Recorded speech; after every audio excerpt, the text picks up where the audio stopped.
Hello, greetings everybody. I want to welcome you here to Prog Monster.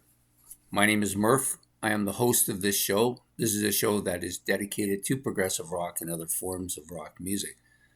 So we're here today for the fifth episode in this mini series that we're running here called Serious Changes. Basically, the premise of the show is that these six bands that I've chosen for the series are all bands who changed their style of music dramatically. In the case of today's, though, it's a little bit different, for my opinion anyway. So the first four we did, they changed their style from my style that I really liked to a style I wasn't so fond of. This is kind of the opposite, but not entirely opposite, because I was fond of their original style and then it got better with a different style. So we're talking about the Beatles here. Yeah. So this is kind of where it started. So they went from being like this on Help, which is a very kind of traditional early Beatles sound. All of that, those pop singles, those harmonies, those, for lack of a better term, commercial sounding love songs in a lot of ways, commercial sounding pop songs, commercial sounding the style that was prevalent at that period of time. This album has a lot of that. There are a couple of songs on here, maybe a little bit off of that, but nothing really worth even mentioning. There's like 14 tracks on this, all of them pop. This is a poppy album. It's good though. I like it. I like all of their poppy stuff.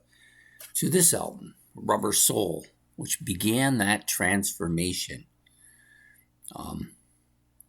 from a kind of poppy band like we seen on the Help album to a more serious type of music, I guess. A little bit of psychedelia starting to appear on this album. There's still a fair number of pop songs on here, no doubt about it. The content of the songs are a little bit more involved and more detailed. Norwegian Wood, for example, Nowhere Man. But there are some songs like Girl or Michelle, which are more older style. But it begins that transformation from being the pop band that they were, pop rock and roll band, to a more progressive, well, I wouldn't say progressive is not really a term I would use, psychedelic band.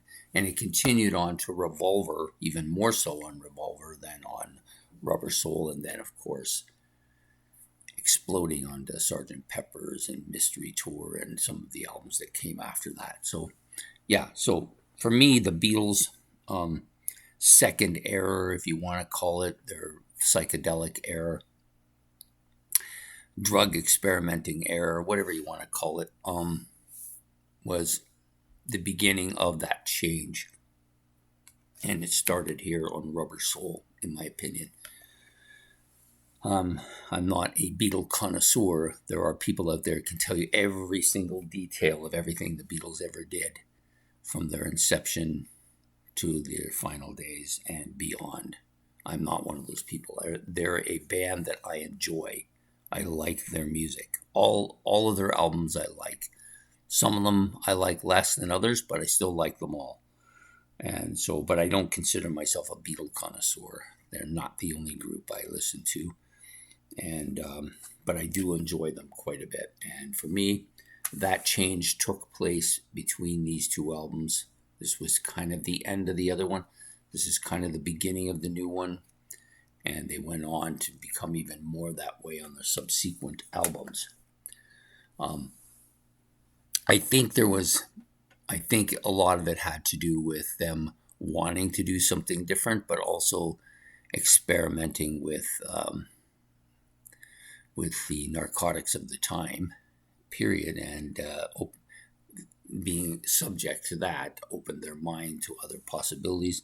They also wanted to expand their musical abilities. They didn't want to stay completely performing this stuff forever, And I think around that period of time, they also stopped touring, if I'm correct.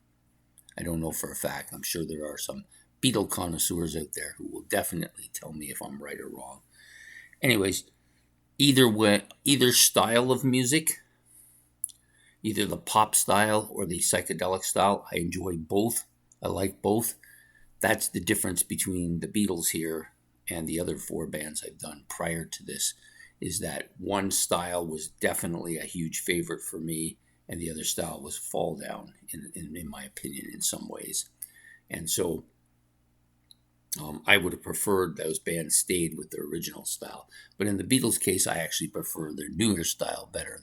They actually evolved into something better, I think. And that's the part I'm trying to get at.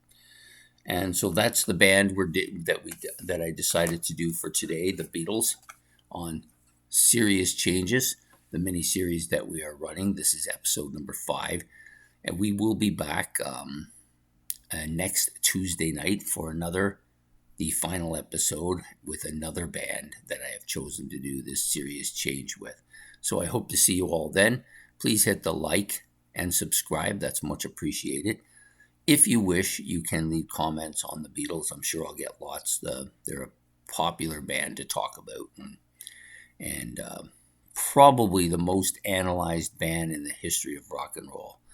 And it's sometimes a good thing for them and sometimes not such a good thing for them. But anyways, I hope to see you all for the final episode. So take care and have yourself a good night and a good evening. Goodbye.